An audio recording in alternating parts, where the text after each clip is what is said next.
Thanks everyone for coming, and they've done some amazing work that you're about to find out about. So, well done, Josh.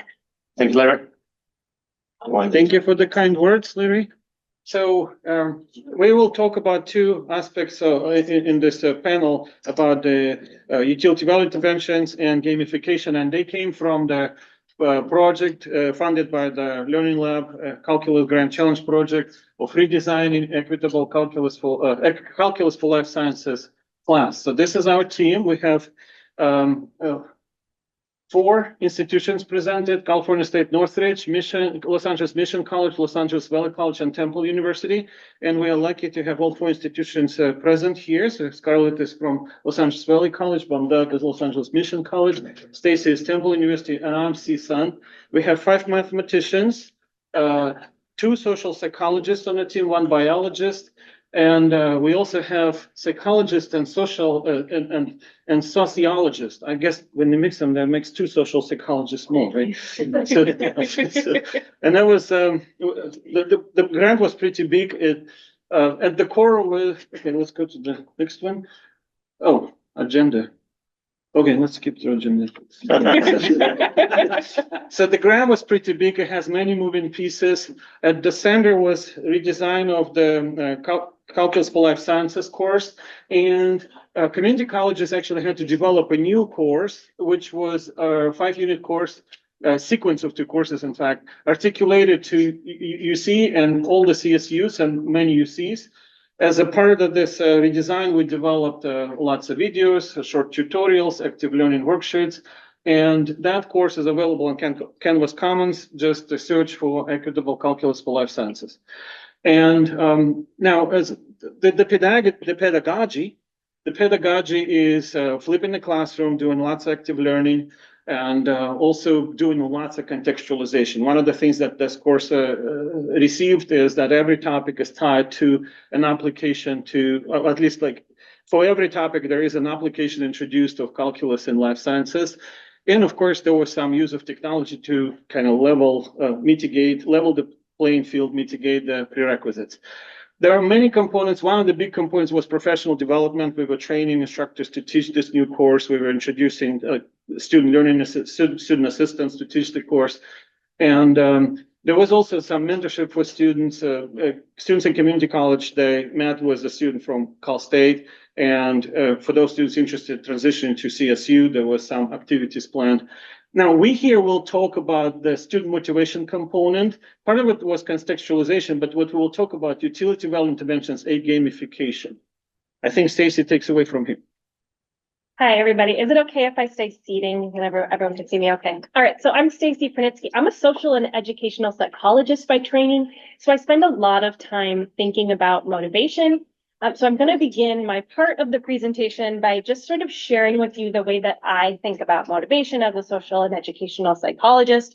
I think it's really important to set the stage for the way that I'm thinking about these things. So at its core, motivation is the energy that you have to engage in an activity, right? It's both the things that get you excited and interested and engaged, and also taking into account the barriers that you might be experiencing. Really at the core of the way that I think about motivation is understanding that it is not a personality trait. I don't think about motivated students and unmotivated students. I think about interactions between the student and the environment, and the degree to which the environment is setting up barriers to student motivation or is energizing students to be excited and interested to learn. So very broad brush, when we're talking about student motivation, we're talking about what students are providing in terms of answers to these kinds of questions when they're deciding whether they want to put in a little extra effort in the class, whether they're going to show up for the class, whether they're going to take the class. The kinds of questions that they're asking themselves are, is it going to be interesting? Is it going to be useful and relevant to me? Is it me? Am I a math person, for example? Do I feel confident that I can do it? And these are the things that when you plug it into an equation, what comes out is the student's level of motivation. So we think about motivational supports as helping students answer these questions. And probably you had very similar questions when you were choosing which breakout session to go to today, right? Like, what's going to be interesting? What's going to be relevant and useful to me? Do I feel like this is actually going to inform something that I care about, like my practice in a classroom, right? So the students are asking the same sorts of things in our classrooms. So the question that I like to address in my work is, what can instructors do to help foster an environment or create learning conditions that are going to help students have positive answers to these questions? So utility value interventions are one tool in a large toolkit. They're evidence-based activities that help students to particularly focus on that question of whether what they're learning is relevant, useful, important to them personally. So we are talking about whether students find personal relevance or usefulness. And it's really important to acknowledge that this is a motivational question, but it's also an instructional question, because if students believe that it's worth it to put in the effort, they're going to learn more and better. And when we're talking about applying to your own life and finding personal relevance, as you all know, if you learn a concept and you're able to apply it to something, that's an indicator of understanding, right? So it's tied to learning in multiple ways, both the way that students are energized to engage in the learning experience, and it is itself a tool of learning, because if you can apply it to your own life, you have to have some level of understanding to accomplish that, right? I also just wanted to note that this is also related to our approach of incorporating culturally relevant pedagogy, meeting each student where they're at with the personal and cultural strengths that they have. Helping students to connect to their own life is a culturally relevant approach to thinking about learning as well. So it's related to the contextualization we're doing in the course. It's related to the cultural relevance that we're doing in the course. One really sticky and important piece when you're thinking about helping students to find relevance of what they're learning is how to think about equity in those contexts.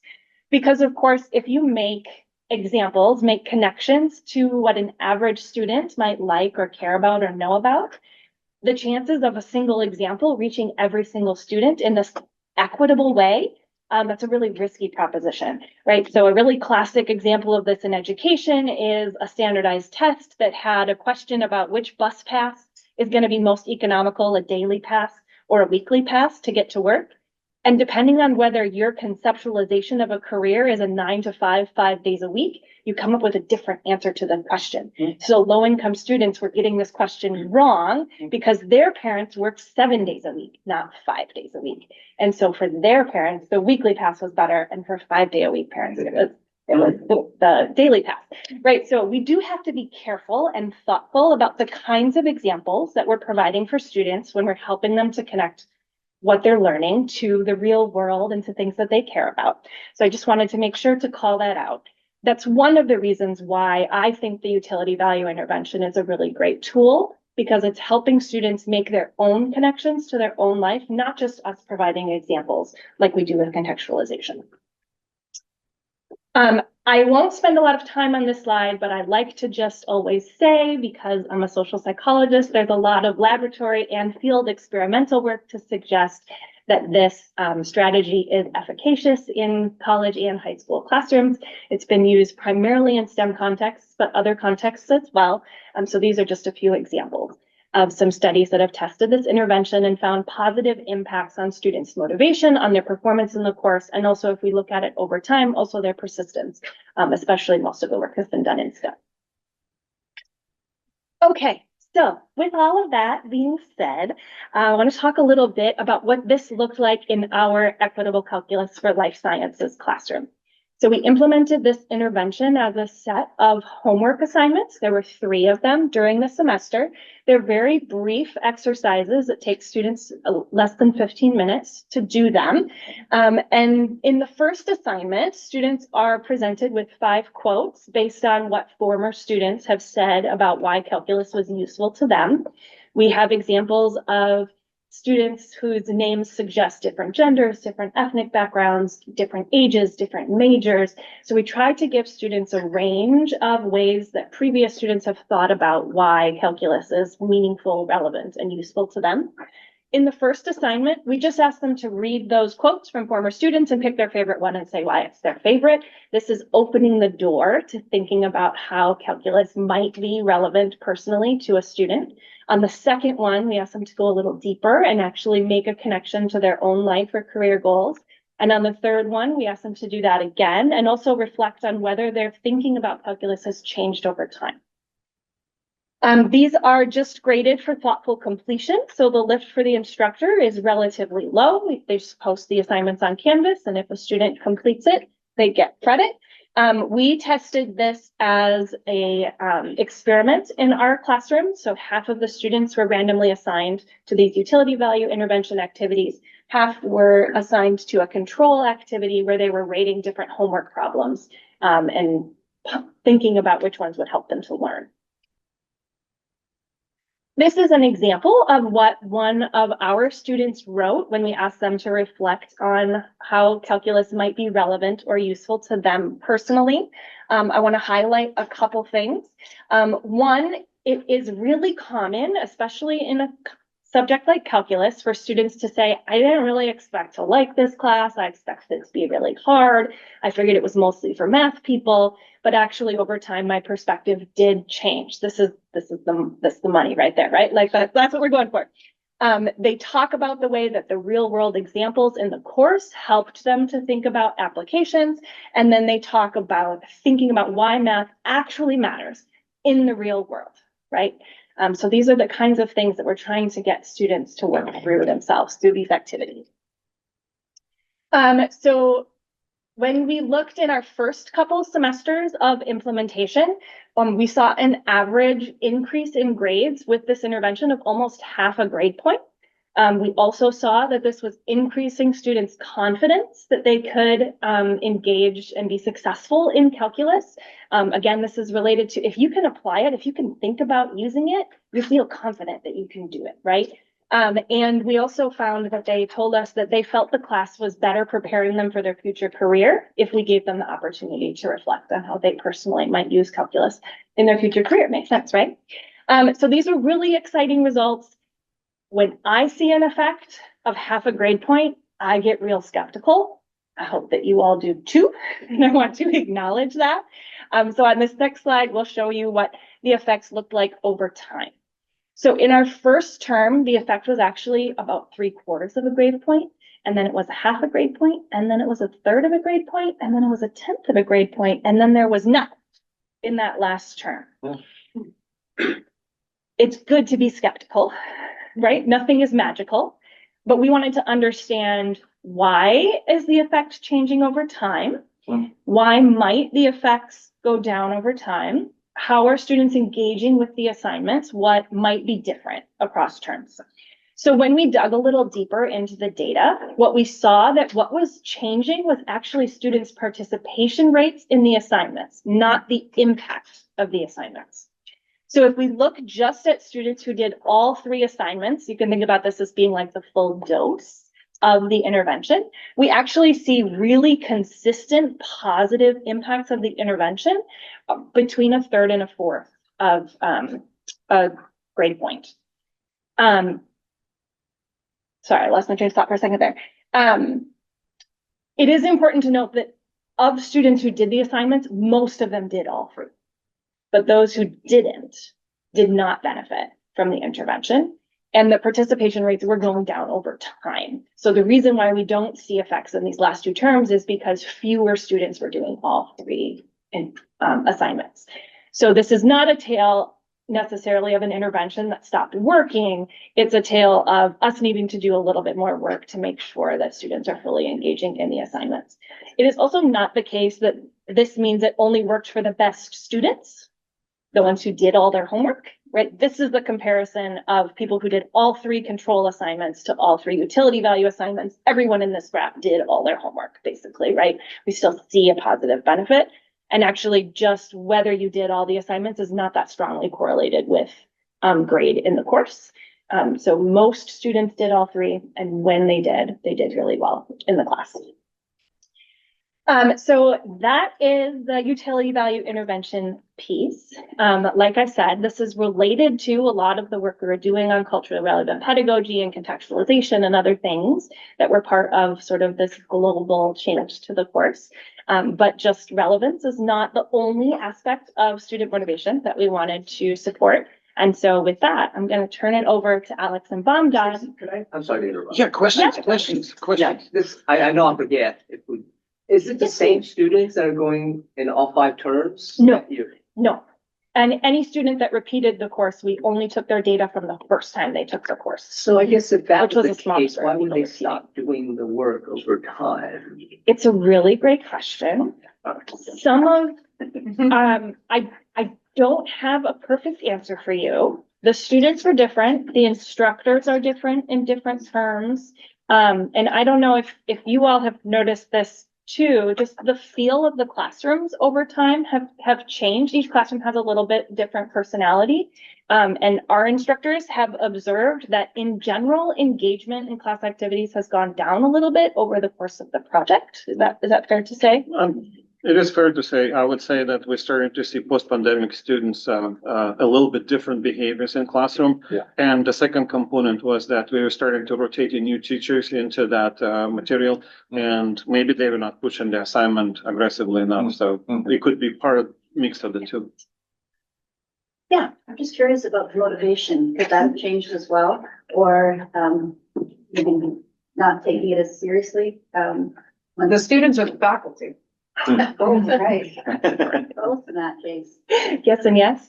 I haven't actually looked to see whether like motivation at the beginning of the class has changed over time, but I could certainly look at that and that would be an interesting question to pursue. Thank you for that idea. Sure. Yeah, we'll do these 2 questions and then we'll move on, but there'll be more time for more questions at the end. So you go ahead. We can take a couple of questions. We're good on time. This is just a very quick one, which is, did you see a decrease in completion of the control homework assignments over time as well? Yeah, it was proportional. Yep.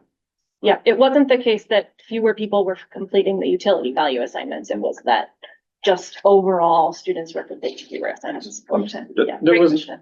There was a minor percentage of extra credit put on each assignment, so students were completing it reasonably well. And it was kind of equal difficulty, so. Yeah.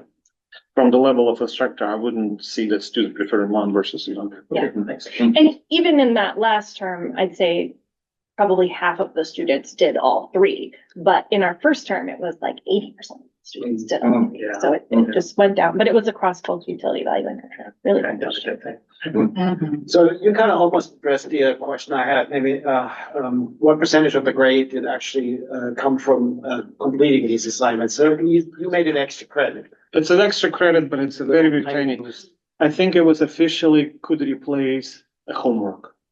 Yeah, we gave instructors free rein to sort of Well, but that could be part of the explanation Give why in some. as much, yeah, as Optimistic. much credit as they thought was reasonable. We suggested that it should be about the same as a homework assignment that would take 15 That's a minutes to variable half then an in hour. terms of.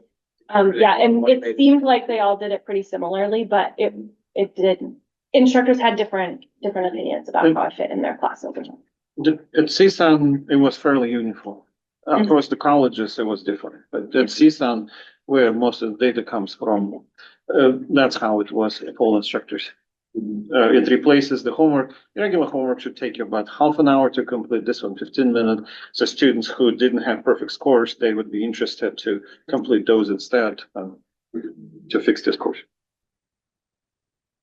Okay, I think we'll move on to talking about gamification, if that's okay, Larry, and then we'll have more time for questions overall at the end. So Stacy showed 5 questions that we need to answer to be motivated. And she focused on the more important ones, right? So we went after, is it fun? Right? Right. So for me to be motivated to do something in my class, it needs to be fun for me too, right? Otherwise, the same thing happens. I push it the first semester and then gradually it just wanes, right? So that's the parts we're gonna talk about. So you can't be serious Play games in the classroom? In college? Yep, we do. Yeah. All right, so what we tried to do, so this course was set up to be a flipped classroom. And if any of you have ever tried to flip the class, you know what the challenges are, right? So the first thing you notice is, well, students aren't going to do what you ask them to do. They show up to class unprepared, right? Which breaks the whole process. And the logical solution to that, if I ask any of you who flip the class, what would you try to do to make sure the students actually do the reading or the video or whatever you've asked them to do before? Quizzes at the beginning of the class. Yeah, that's a logical thing to do. So one thing I found out is once we get a quiz at the beginning of a class, students who haven't read the material stop showing up. They know they're going to come and fail. They don't need me to tell them you have not read the material. They know already. And then they're going to show up 15 minutes late, right? They don't want to take that quiz. So now I have two problems, right? So students haven't done what they need to do, and then they come unprepared. So we try to build some fun into this process. So what we decided to do is look at some of these things and how gaming and learning connect and bring some of these in, right? So these are components of gaming. Alex, I don't know what was your slide. Okay. Either one. Okay. So those are the 6 main components that are used in designing a game. Exploring a new world, quests, points and badges, social interactions, learning from failure, and time limit and stress, right? That's what makes the games addicting. And what we have on the other side is the components of learning that parallel pretty much what the gaming components are, right? So you're exploring a new subject, your learning objectives, your grades and awards work the same as points and badges and so on.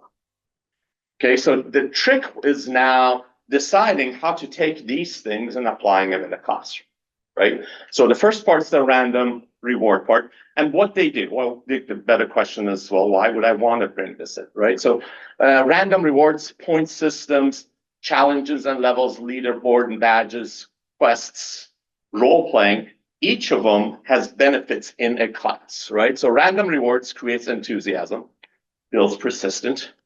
Point systems build motivation, increase engagement. Challenges and levels promote critical thinking and build patience and problem solving. Leaderboard and badges develop a competitive environment, feeling of recognition.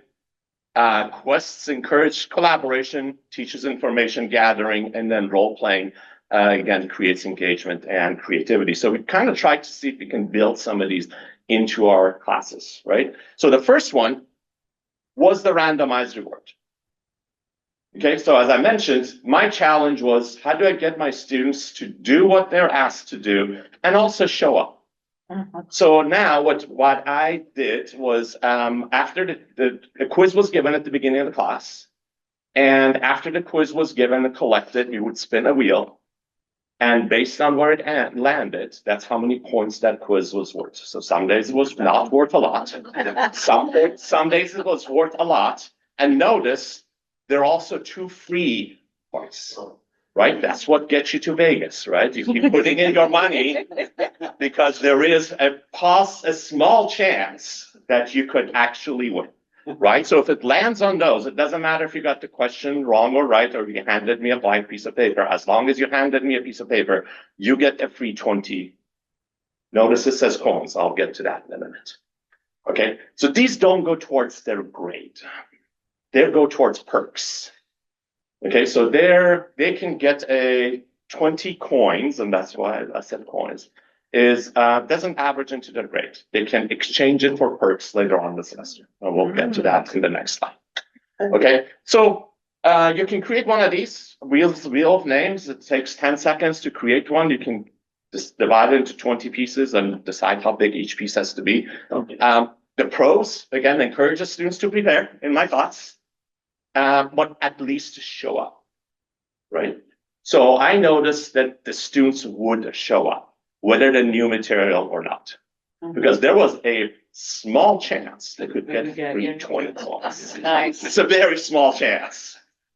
but there is still a small chance. And again, it doesn't go towards the grade anyway, right? That's, we'll talk about that. And the cons was obviously I had to keep track of all of this, right? So I needed to know, but that's no more than keeping track of the grades.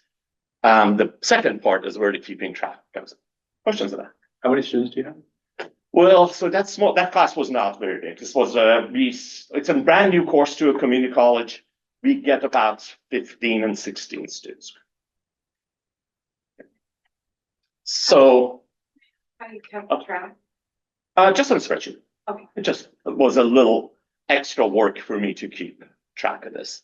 So as I said, the points are not counting towards their grades. They get to exchange them for perks throughout the semester. And some of these are perks I would have given them anyway. Right? So there's things I may have said, okay, no matter what, like late assignments. I usually don't have a very strict late assignment policy. Yeah. Right? They could just give me assignments, but now I've now tied it to the coins, right? So it's the coins.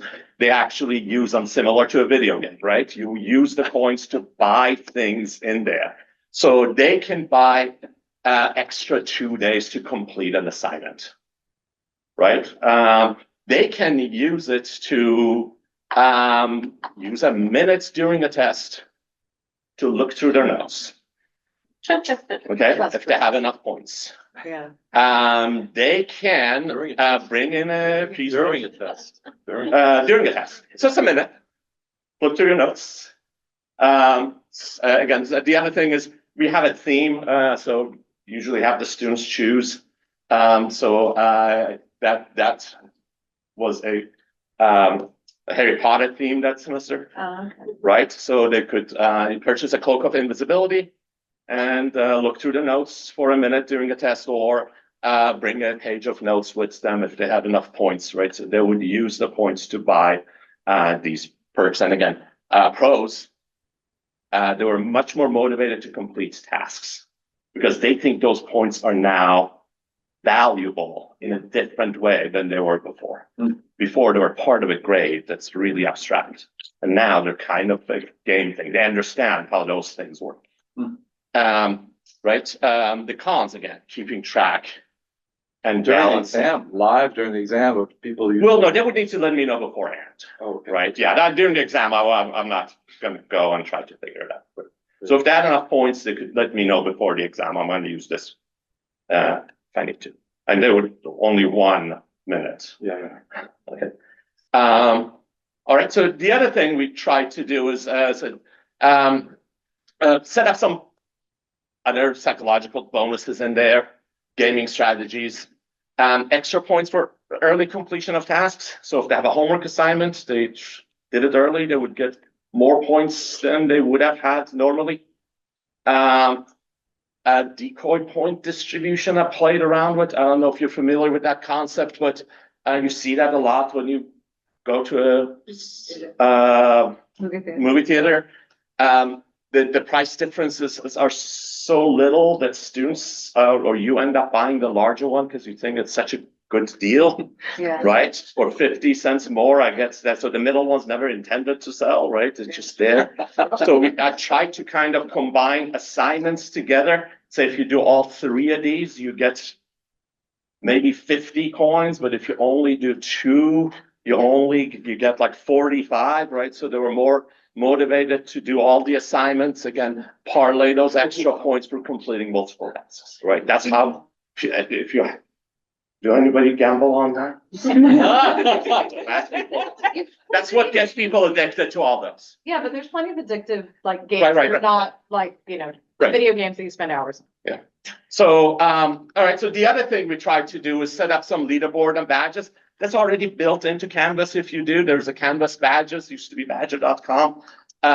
So you can create these badges or just if the students get a good enough grade on a test, they get a badge. Again, it's not worth anything, but if you have anybody who is playing video games at home, you know how many hours they spend just trying to get that virtual badge, right? So it's an integration wizard if they got 90% on that assignment, right? So you just set up a group There's a group leaderboard, and it's usually completely anonymous to get randomized names.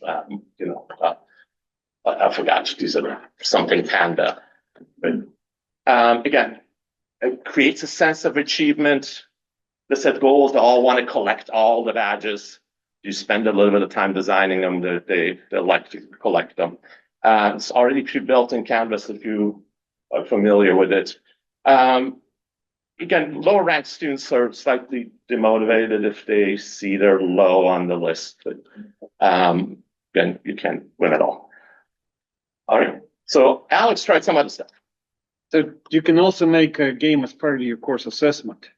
So in my classes, what I did, I divided students in teams, and 2 teams would compete solving a problem, usually hard problem. Their goal is to present a solution, explain the solution the best possible. The solutions will be evaluated by peers from the same course, and then based on which these peers think solution.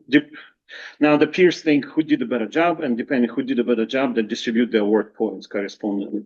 The winner gets an A, the loser gets a C, and that's part of the course assessment. So the pros is that that's completely peer-based. So teacher is a good guy. You're just helping both teams to win. Students just need to do better than the other team. That creates a whole competitive edge to it. Students collaborate, form friendships. That component was great. Great outcomes of this. Lots of energy coming from this game. Now, and this is completely down outside of the contact instruction time, all online. Now, the cons is a lot of extra work for the instructor to moderate the game because students will write evaluations. Somebody's leading against the buttons. Yeah, Sorry. and We're good. we're good. We're good, we're good. All right.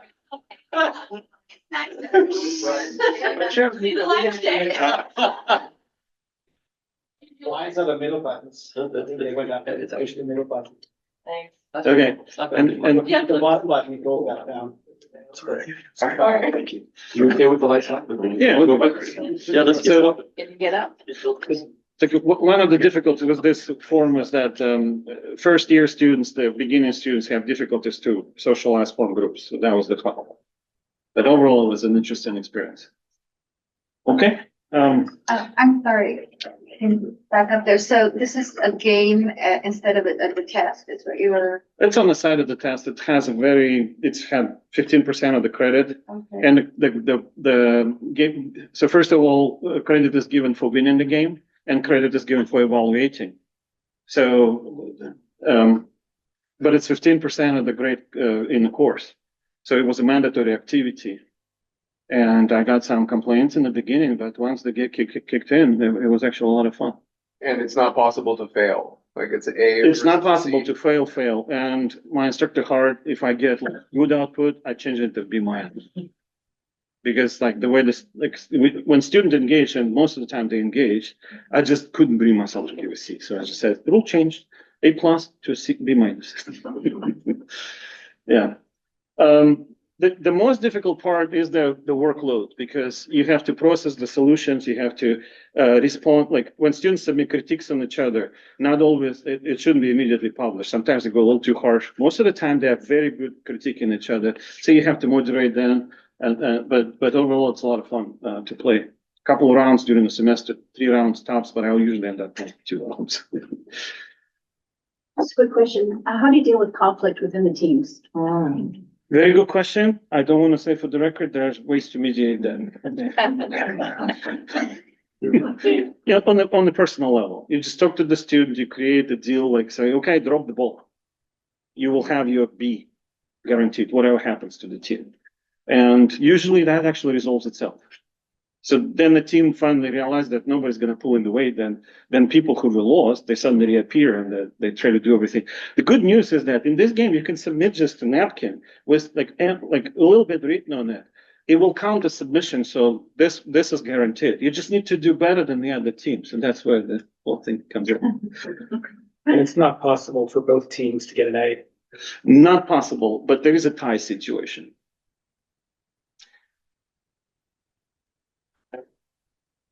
Thank you. Yeah, okay. Are you gonna get an example?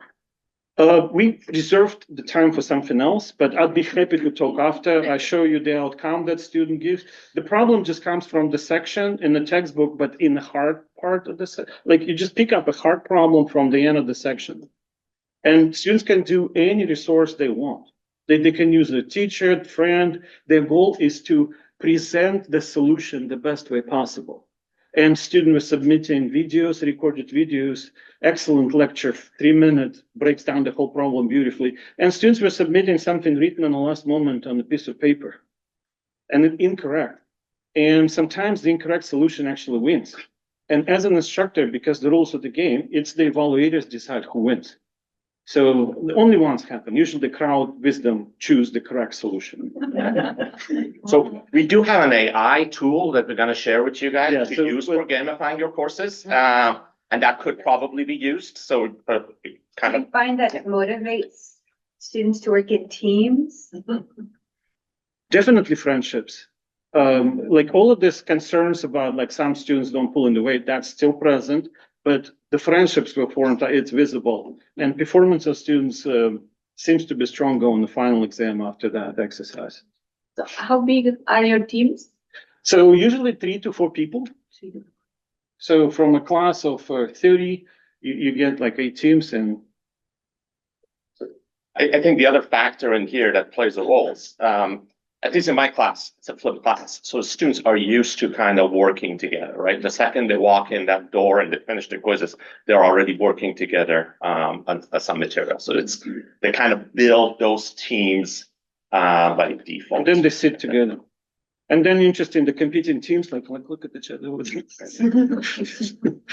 and try to snoop what the other people are doing, all of that dynamics. All right, so one other way we try to gamify the course, add a little more fun in there. So we built some role-playing games in there. These are kind of escape room sort of games. They are hosted for free on LibreText Studio if you want to go and play them with your students. It's All right, so I am now trying to navigate the mouse without, there you go. yeah, with my head twisted in a Okay. funny way. Do you want to maximize it?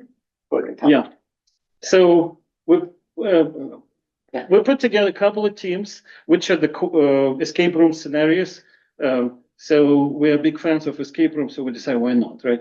So the first game, and the games are covering the content of Calculus 1 class pretty closely, and it works for both life sciences and for regular calculus. So the game is implemented on a LibreText Studio, so it's kind of clunky, but at the same time, it's open, so you don't really rely on the software. And, so it starts. Accessibility was a little tricky. That's why they're there and a little clunky, because we want to make sure they're 100% accessible. And that adds a bit of clunkiness to it. Yeah, so just to give you a preview of the game, we're just going to go through a few frames, see if you what do you guys feel about it. So if you're a math professor, try to answer the questions. So we have an emergency calculus island. Dr. Morales was taking students on a boat ride around the calculus island to take some measurements, but then captain started to act strangely and attacking students. So in the scuffle, the navigation was broken. Students had to jump overboard and swim to the shore. So Agent X has to fly over there and see what's happening and save the students. So we go to the calculus island, and you probably recognize some calculus symbols. So there's some infinity curve, there's integral lake, like sigma. Larry sells the shirt if you guys are interested. I'm just kidding. So, and you go there and you see a scene, a boat that has a hole in it, so you have to fix it before you can leave the island. There is something written on the sky, but you cannot see it because it's so far. And then you just go and do investigate, right? So you click on this one and you realize, oh, it's a chest. That's a combination. Look, I need some numbers here, right? So you go there and look for those numbers, and then you come across this vest that has some strange writing on it. And you solve these calculus questions, and then you know that your code is 204, and if you get the binoculars. With the binoculars, you look at the kite, and you see that like something is missing on this. Any mess, professors? What's missing? Delta is missing, right? So that should give you enough information to decide that your next destination should be Isle of Delta. And here we go, you meet the students and the professor, and you learn the rest of the story that there is there's a whole thing is going on, that captain is up to no good. It's about to release zombie toxin, and we need to track the captain, save the students, and save the world in that situation. So, I played it several times with high school students, a little rowdy, but everybody's having fun. And I do play it in my calculus classroom, dedicate 15 minutes every couple of weeks. It actually brings a lot of fun in the classroom. So what we didn't plan to show you the entire game. The games are available and the links are right here. If I bring up back the PowerPoint, these QR codes, and they're also searchable on LibreText by Calculus Island, the Rescue and we have two parts. So there's a return to Calculus Island.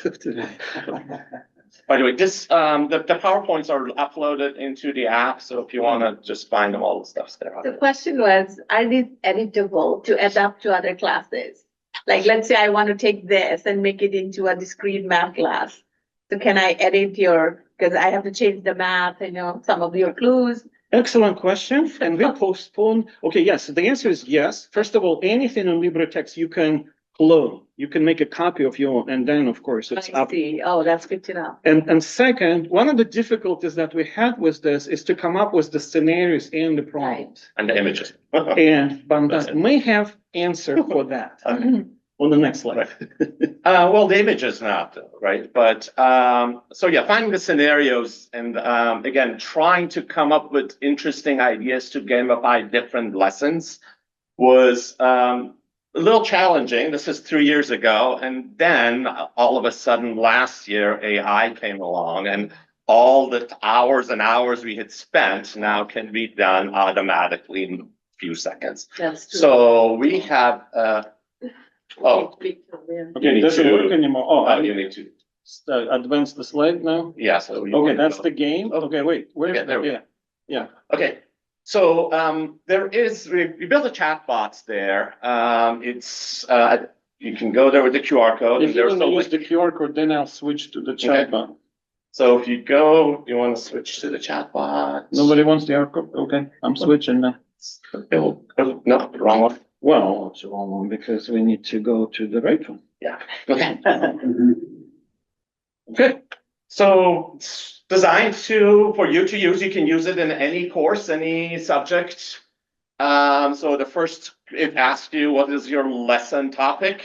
Would you like to give us a lesson topic to play? Something. Volume of revolution. Volume of revolution.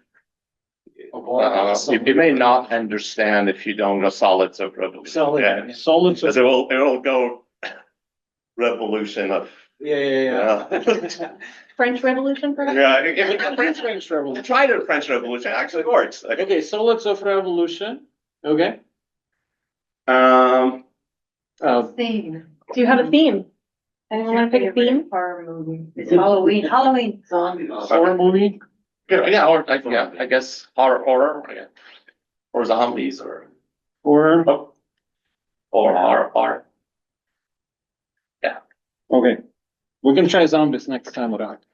So it gives you something. So students are trapped in a haunted mansion, and the only way to escape is by solving calculus puzzles.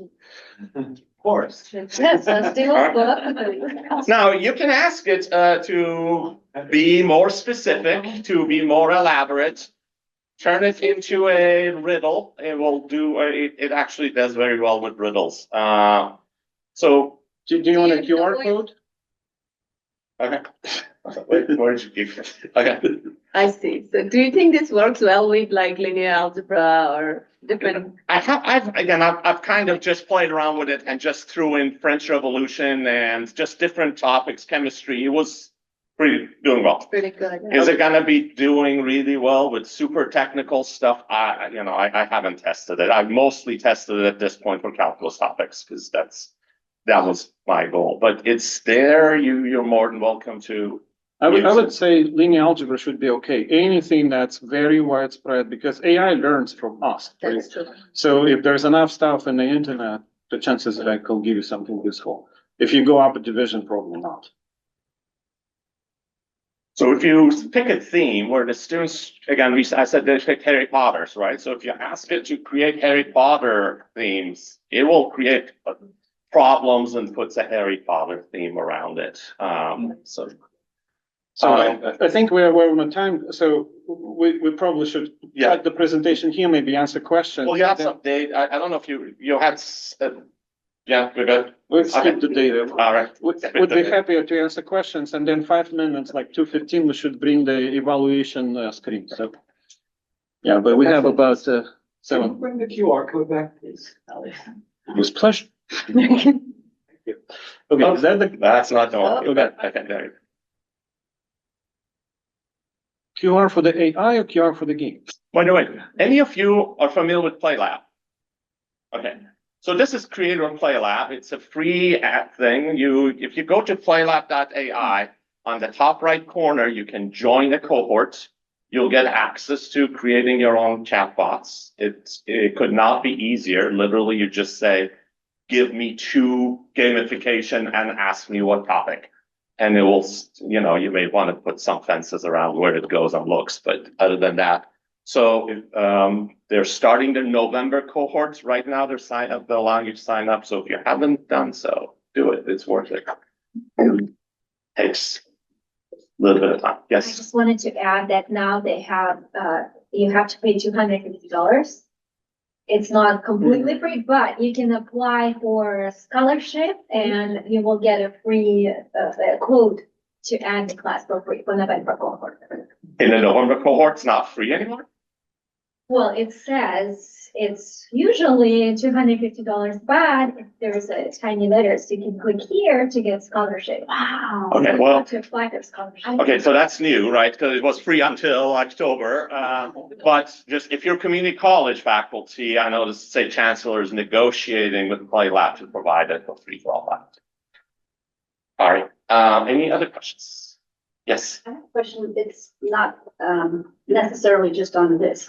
I love the idea of using games and making it very interactive for students, but I'd like to hear your thoughts about how do you respond to colleagues who say this is more edutainment than learning? Well, there is nothing we do there that's not part of what students are supposed to learn. It's just how it's framed. My argument always is if you teach it and nobody's learning, did you really teach it, right? So if students aren't motivated to learn, if this session did not have the name it had, and it was something rather dry, would you guys have been here? I could stand here and talk all I want. The content doesn't change, right? It's just how it's framed and what will motivate the students to learn. Ultimately, that's what matters, right? If the students aren't gonna be motivated to learn, they're not gonna learn. So there is nothing in there that's different. It's just how it's framed for them. You could make the argument that points on an exam are a form of gamification as well. It's just we're so used to doing it that it's become kind of a standard part of the classroom, but this is a different version of points I mean, I love the perks. The perks are amazing. It's so cool. I have a question about the perk system. So that seems to work well if you have a class of like 15 or 30. When I teach calculus, though, it's like 150, 200, something like that. Right. Yeah, more 100 sometimes. So at that scale, can you still do, because it is really exciting and interesting, but I get like a headache just sort of like thinking about like, oh yeah, like you forgot to add my 5 points from the thing and all that. Maybe badges, that will automate it to some extent. Yeah, but yeah, so that's, as I said, the con on all of them was keeping track, right? Even at small scale, keeping track of who used their 20 points for what and if they still have points left, right? So, and there are multiple columns in the spreadsheet keeping track of what they use it for. Like for example, you could pay like 20 points and get like 2 more days for like a homework assignment. Now, like you have to go Right, and like fix click it, yeah. on Right. the homework assignment, give that extension. So, it's more than just like the spreadsheet, right? Like it's also Right. the perk too. Yeah. But you could, I think with badges, you can have it where, you show a QR code and people can scan it to get the badge. Oh, So you could have something like at the end where they get the points, you keep track in the lecture of the people that get the points somehow by giving them like a ticket or something. And then they trade that in, come by later to scan the QR code after class, after the lecture, and then they could show that to you like during the exam. You know what I mean? yeah, I'm more thinking about, giving extensions on like homework, for example, because like that requires me to like open up the Cengage or whatever and then. Right. And click through for. I'm gonna say we're probably 5 months away from AI to do that for you Yeah, really yeah, easily, right? Sure, yeah. Maybe not even that, could be next week, right? That's where the range we're going, right? So, I was just gonna suggest that involving the students as much as possible in that record keeping could be an alternative, like instead of keeping track on a spreadsheet, giving them a ticket that they're responsible for that is unique to you that you've designed, you know, so that somehow you can tell what it is, and then they keep track of it, you know, and just as much as you can, let the students keep track of it. I can see them sell it on the. Oh, of course. But they're. When markets go. They those tend little to cake, hold right? each other more accountable than they do. Yeah, there will be a free market for it somewhere. And I also think the perks that would work in a 400 student classroom are gonna be different than the perks that would work. I would not suggest to you that you should do something like 2 extra days on an assignment because that would be really hard for you to administer, right? But there's probably something else that you could think of that would be a perk that, again, Bamdad, like most of the things that he did were things he would have done for his students anyway.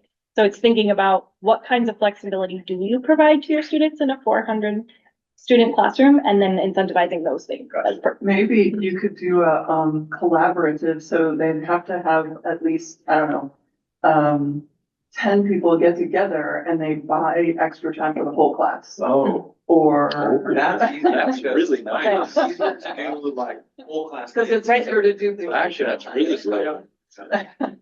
And that would also get them to, you know, collaborate and work as a team. It's gonna be more than 10. We do More that, than 10, we do yeah, that maybe for, 20. we do that for, getting end of the year, final evaluations of how the class has been done. Like, it's anonymous. I don't know who submitted, but hasn't. What we do is we know the total number. So we tell the class, if you've gotten to 80%, we give everybody a little bit of points for their grade. They're like, come on, I need those points. We're at 78. And so students are emailing each other like, don't, the assistant mentioned doing it twice. So like, you log in, authenticate, you do the form. So they're like, please, everybody, so I'm not doing any work. They're doing that. One of the motivation factor we, I guess, left off was peer pressure. Yeah. So I should add that to the list, peer pressure. Yeah. All right, so. There's a question. Oh, yes, I'm sorry. So, I wondered with the Hunger Games concept that you've got, I'm gonna talk about that too. do you ever have any concerns or run into this issue where you've got a team of students that does a really great job, they work really hard, for whatever reason, like the class or the judges don't vote them to be the winner, they end up getting a C or a B minus for what maybe should have been A level work, or at least they feel. Is there any concern that this might be demotivating for those students because they put in all this work and now they're not getting rewarded for it? Excellent question. It's a ranking system. So team play and the winner gets a point and they're matched highest point to highest point. So that will create a little bit mix up, but the idea is that if you only like 3 rounds, it's probably not enough for that ranking to start to kick in, but that's the best I can do. There is a concern there. It was not the case, that the good playing team was not ever rewarded, but when 2 big teams clash, one will lose, unfortunately, Yeah. There is a concern. Losers. Well, this is my whole age for all. Why does everybody have to lose? So people, could you have an AI? Like, could you have like a dumb, we play tic-tac-toe? You have a dumb AI that if the whole class beats the AI, then you all just have somebody that's the generic one, or maybe you or the instructors create one. If you can just beat me, then you win, and then so everybody could win, rather than having to have losers to have winners. I don't like the idea of losers. Excellent question. And the way I was thinking about it is that in real life, we compete for jobs. We compete for opportunities. The whole idea came from NSF review. I just look at NSF, right? We submit proposals. There are people who judge us, not necessarily experts in our field. Some of us will get it, some of us will lose it, but we still do it. So the problem is like, so it was something that I wanted to explore, and I'm feeling the same pain, like I'm not completely comfortable with that, but at the same time, completely removing competition, is it fair? Are we preparing students for the reality? Because in reality, we do compete. Again, that's part of the gaming motivation, right? Collaboration and competition. And that's where this task comes in. There's a collaboration and a competition component to it. Now, so we can continue talking, but there is, I know we're running out of time.